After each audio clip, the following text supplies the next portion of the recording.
Camar yang pulang baru saja menghiburkan anda menerusi Nasional 10.2 untuk edisi 20 Januari 2021. Seperti yang dijanjikan, perbincangan untuk Alpha 10.2 hari ini, kita akan berbicara mengenai proklamasi darurat untuk menangani pandemik. Bersama dengan saya di talian sekarang adalah Dr. Nor Nirwandi Mat Nordin, pensyarah kanan Pusat Pengajian Perang Saraf Media dan Informasi UiTM Shah Alam. Assalamualaikum, Doktor.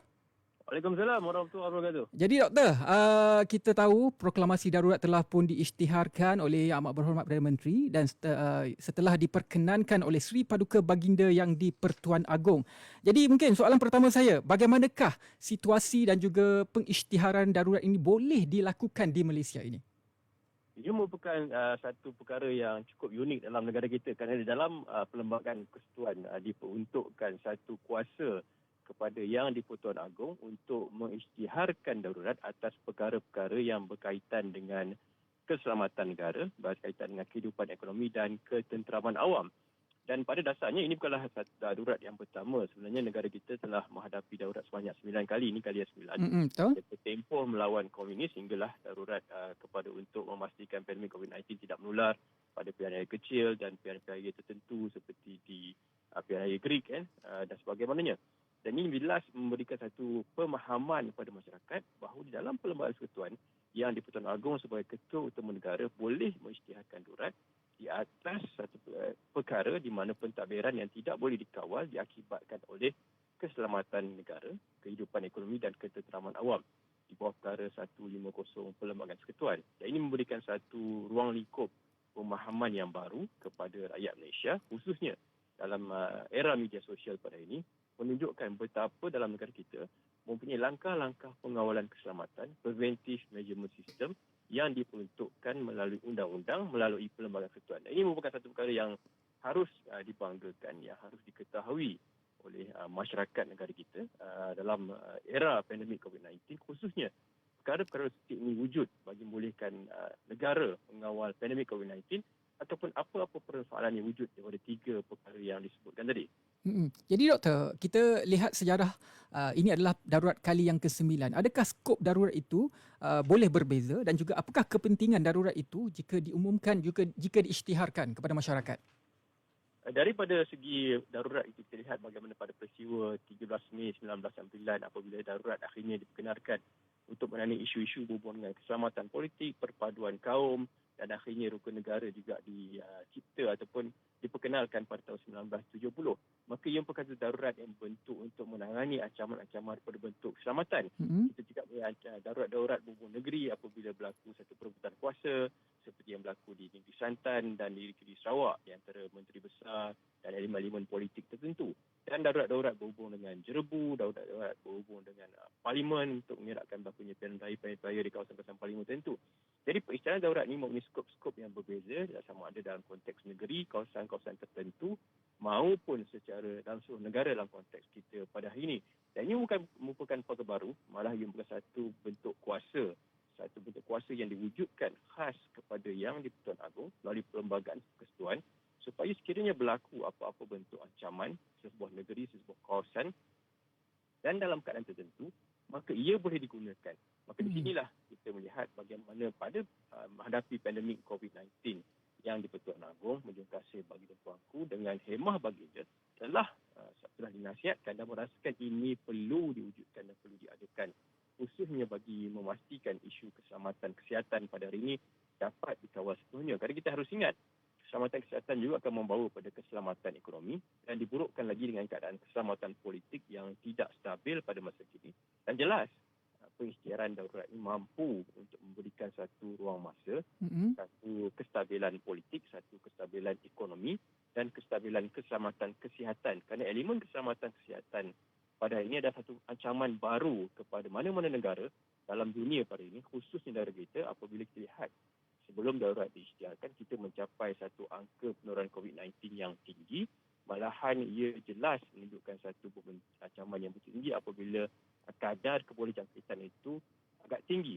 Dan mengikut jangkaan, sekiranya tiada satu langkah pengawalan, mungkin kita akan lebih kes banyak 5 hingga 8 ribu sehingga ini. Jadi doktor, apabila kita melihat apabila darurat itu diisytiharkan, apakah kepentingan untuk masyarakat memahami darurat itu sendiri, dan kita faham apabila darurat itu disandarkan kepada Perlembagaan Persekutuan, perkara 150.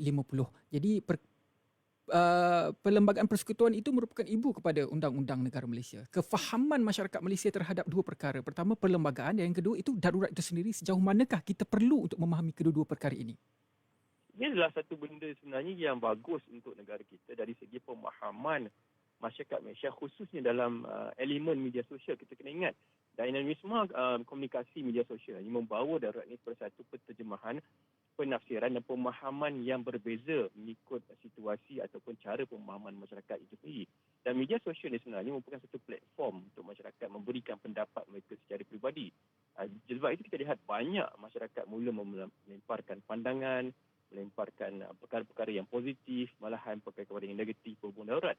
Jadi apa yang perlu dipahami oleh masyarakat pada ini adalah kita harus bersama Yang di-Pertuan Agong sebagai Ketua Utama Negara, pemerintah tertinggi Angkatan Tentera Persekutuan ataupun Angkatan Tentera Malaysia, menjunjung kasih bagi Datuk Angku. Kerana kita lihat bagaimana Perlembagaan Persekutuan ini sebenarnya mempunyai satu penggunaan yang direka cipta, yang dibangunkan sebagai ibu undang-undang, dibangunkan sebagai prinsip-prinsip tertentu rakyat Malaysia, juga bersama dengan rukun negara. Rukun negara pada 1970. Jadi ini merupakan satu pemahaman asas kepada rakyat negara kita supaya rakyat negara kita faham dalam apa-apa jua masalah, dalam apa-apa jua keadaan, Perlembagaan Persekutuan harus menjadi rujukan utama. Seperti kita bagi contoh yang berkaitan, walaupun tidak berkaitan rapat dengan darurat, kebebasan bersuara. Perkara 10.1 mengatakan setiap masyarakat Malaysia, setiap rakyat Malaysia mempunyai kebebasan bersuara. Tetapi ia harus dibacakan 10.2, 10.3 dan 10.4. Begitu juga dengan Perlembagaan Persekutuan mengatakan apabila berlaku satu keadaan pentak yang tidak dikawal, maka Yang Pertuan Agong boleh mengisytiharkan darurat dan tidak boleh cabal oleh mana-mana mahkamah seperti perkara 1508. Jadi ini bukan saya rasa satu peluang untuk masyarakat Malaysia untuk bersama Yang Pertuan Agong untuk memahami asas Perlembagaan Persekutuan dan melihat Perlembagaan Persekutuan ini dari satu sudut yang pandang yang lebih baik kepada negara. Kerana ini jelas apabila kita mempunyai satu Perlembagaan Persekutuan dan sekiranya apa-apa perkara dalam lingkup perpaduan, dalam lingkup politik, dalam lingkup penterjemahan sosial dalam negara kita, dilihat bersama dengan Perlembagaan Persekutuan dan Rukun Negara, maka kita tidak akan lari daripada konteks yang telah diwujudkan, persefahaman yang telah diwujudkan dalam negara kita. Pun begitu, apabila hampir seminggu darurat diisytiharkan, ada di kalangan ahli parlimen kita, ahli-ahli politik kita merasakan bahawa pengurusan pandemik COVID-19 boleh diletakkan di bawah Majlis Keselamatan Negara dan juga Akta Kawalan Penyakit Berjangkit. Kedua perkara ini sudah boleh mengawal COVID-19 di Malaysia. Mengapa perlu ada darurat? Itu persoalan yang timbul di kalangan ahli parlimen. Jadi dalam situasi ini, apakah peranan ahli parlimen untuk menyokong darurat yang kita isytiharkan demi menjamin keselamatan dalam situasi pandemik COVID-19 di Malaysia? Saya rasa Barisan Harapan kita telah menjalankan perkara yang baik. Kita mempunyai inovasi tertentu. Salah satunya melalui Akta Kawalan Penyakit Berjangkit merupakan satu inovasi. Kita menggunakan contact tracing, kuasa-kuasa yang diberikan kepada Menteri Kesihatan di bawah KKM, dan sidang Majlis Keselamatan Negara yang bersidang dengan difungsikan oleh Perdana Menteri bersama dengan Menteri-Menteri, bersama dengan Ketua-Ketua Polis Negara, Ketua-Ketua Panglima Angkatan Tentera, dan difungsi dengan Ketua Pengarah Keselamatan Negara. Sidang Majlis Negara ini bertindak untuk memberi nasihat, untuk merancang khususnya seperti Perintah Kawalan Pergerakan dan perkara-perkara tertentu yang akhirnya diberikan kepada Menteri-Menteri, kepada pihak-pihak bawah otoriti untuk menjalankannya. Dan di sinilah kita melihat bahawa inovasi itu berjaya untuk meratakan penularan COVID-19. Malahan pada Julai tahun lepas, kita berjaya meratakan graf penularan COVID-19 dengan baik. Tetapi kemudian munculnya kluster daripada pilihan raya negeri Sabah, diikuti dengan kluster daripada penempatan warga asing yang tidak mengikuti SOP, khususnya pekerja-pekerja asing, dimampatkan dalam satu kawasan asrama atau kawasan pendudukan yang padat. Dan akhirnya September, 70% warga asing, 30% warga tempatan. Dan pada ketika ini, 70% warga tempatan telah diganti berbanding dengan warga asing. Dan jelas ini merupakan satu perubahan dan inovasi baru perlu dirancang. Dan di sinilah letaknya ahli parlimen yang perlu memahami bagaimana tugas hakiki mereka adalah untuk menjaga kepentingan rakyat dan bukan untuk mempolitikkan berdasarkan individu kepartian. Dan rata-rata masyarakat masih jelak, mual dan agak marah dengan ahli-ahli parlimen, dengan ahli-ahli politik yang jelas kadang-kadang dilihat keterlaluan dalam memperjuangkan isu-isu keindividuan dan kepartian. Dan ialah satu bentuk perjuangan subjektif, satu bentuk perkara yang perlu dielakkan dalam kita menghadapi pandemik COVID-19. Di sinilah saya berharap sebagai masyarakat, khususnya pengguna media sosial, rakyat Malaysia secara khusus tidak terperangkap dengan satu retorik emosi, satu retorik yang bersandarkan fakta logikal tanpa satu fakta-fakta yang lengkap, kerana ramai mudah terperangkap dengan satu elemen-elemen politik keterlaluan dan kita biarkan ahli-ahli politik ini terus bermain politik dan menggunakan elemen-elemen kepartian dan keindividuan untuk kepentingan mereka, tetapi masyarakat harus melihat dari konteks yang lebih besar. Dan konteks yang lebih besar adalah menunjukkan kasih bagi tuanku dan bersama dengan apa yang telah diperkenankan oleh bagi tuanku, khususnya untuk meratakan penularan COVID-19 demi keselamatan politik, keselamatan kesihatan dan keselamatan ekonomi dalam negara kita. Ya, itu dia. Separuh masa pertama kita telah pun membuka apakah sebenarnya proklamasi darurat dan juga kepentingannya kepada rakyat dan juga ahli politik. Selepas ini kita akan sambung lagi, kita berehat seketika untuk mendengarkan lagu ini yang tersayang daripada Emelina dan Iwan. Teruskan Nasional 10.2 di Nasional FM.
Cinta padamu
Itu dia lagu yang tersayang daripada Emelina baru saja menghiburkan anda menerusi Alpha 10.2. Kita berehat 5 minit. Sekarang kita akan sambung perbincangan kita mengenai proklamasi darurat untuk menangani pandemik. Jadi doktor, kita teruskan dengan perbincangan kita. Dalam situasi yang telah pun kita lalui ini, sejauh manakah kuasa Seri Paduka Baginda yang di-Pertuan Agong? Kalau kita harus lihat dalam konteks darurat yang telah diperkenankan atau disiarkan oleh Yang di-Pertuan Agong, kuasa Yang di-Pertuan Agong adalah amat diberikan ataupun mandat yang diperuntukkan di bawah Perlembagaan Persekutuan. Malahan dalam perkara 1504 mengatakan bahawa di dalam elemen darurat ini, kuasa eksekutif persekutuan boleh memberikan nasihat ataupun boleh menggubal undang-undang ataupun merencanakan tentang urus takbil dalam sebuah negeri tertentu. Maka Yang di-Pertuan Agong juga melalui perkara 1502B boleh memperuntukkan ataupun ordinan-ordinan tertentu bagi memastikan apa-apa perkara, satu bentuk perundangan, satu bentuk pengubalan-pengubalan dasar yang dipikirkan sesuai khususnya bagi menangani pandemik COVID-19 dapat dibangunkan, dapat digubal. Dan inilah yang dilihat bagaimana diperkenalkan dengan ordinan-ordinan berhubung dengan pengambil alihan sekiranya perlu kawasan-kawasan tertentu, hospital-hospital swasta, bangunan-bangunan premis-premis tertentu dan apa-apa perkara khususnya untuk menangani pandemik COVID-19. Dan Yang di-Pertuan Agong juga adalah pemerintah tertinggi Angkatan Tentera Persekutuan. Dan jelas ini memberikan satu ruang kuasa kepada Angkatan Tentera Malaysia untuk bergerak dan beroperasi sebagai sebuah badan otoriti bagi mengawal keadaan sekiranya keadaan itu perlu dikawal dalam konteks-konteks yang disediakan. Dan ini memberikan satu ruang kuasa, satu bentuk lingkup penterjemahan kuasa dibentukkan di bawah undang-undang, di bawah Perlembagaan Persekutuan supaya apa-apa perkara yang berkaitan dengan darurat bagi melihat tentang isu keselamatan negara, tentang kehidupan ekonomi dan ketenteraman awam khususnya berhubung dengan keselamatan kesihatan pada pandemik COVID-19 ini dapat diselesaikan dengan hemah baginda mengikut peruntukan undang-undang, pembualan ordinan dan perkara-perkara yang diperlukan dan bersesuaian.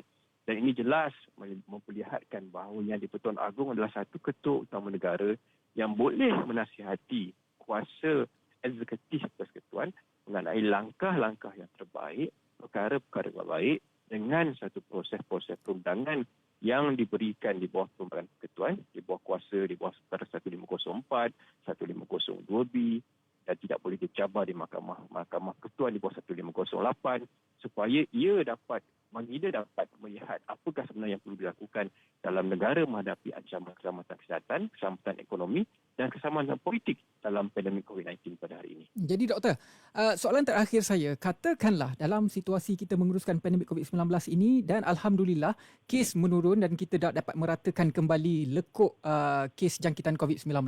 Adakah perlu darurat ini dipercepatkan tarikh pengakhirannya daripada 1 Ogos yang mana telah pun kita tahu dipercepatkan kepada satu tarikh baru? Perlu ataupun tidak?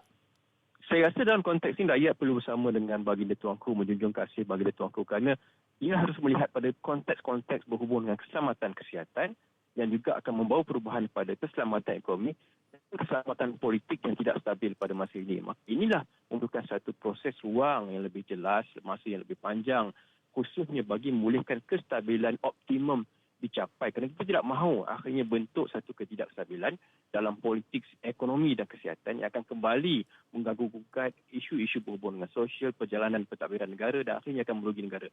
Kerana jelas rakyat mula muak dengan politik negara, rakyat mahukan satu pembaharuan, rakyat mahukan ahli parlimen yang terus bekerja secara hakiki untuk kepentingan masyarakat Malaysia dan rakyat mahu supaya perjalanan negara dapat dibentuk tanpa satu bentuk elemen politik yang keterlaluan. Dan sinilah peranan Yang di-Pertuan Agong kerana hanya Yang di-Pertuan Agong boleh mengisytiharkan darurat itu diberhentikan dengan nasihat daripada kuasa eksekutif persekutuan dan juga boleh memanggil sidang parlimen oleh perkara 55 Perlembagaan Persekutuan. Dan jelas inilah yang perlukan dan rakyat perlu bersama dengan Baginda Tuanku dan memberi sepenuh kepercayaan kepada institusi diraja, kepada menjunjung kasih Baginda Tuanku supaya kita dapat melihat satu kestabilan keselamatan ekonomi, kesihatan dan politik berjaya dilaksanakan sebelum pecahan darurat itu tamat sepenuhnya. Ya, itu dia antara perbincangan yang menarik antara saya dengan Dr. Nor Nirwandi Mat Nordin, Pensyarah Kanan Pusat Pengajian Perang Saraf Media dan Informasi UiTM Shah Alam mengenai proklamasi darurat untuk menangani pandemik. Terima kasih banyak-banyak Doktor. Sama-sama. InsyaAllah ada rezeki nanti kita berjumpa secara fizikal dan kita akan menjemput lagi doktor untuk berbincang mengenai banyak lagi tajuk-tajuk yang menarik.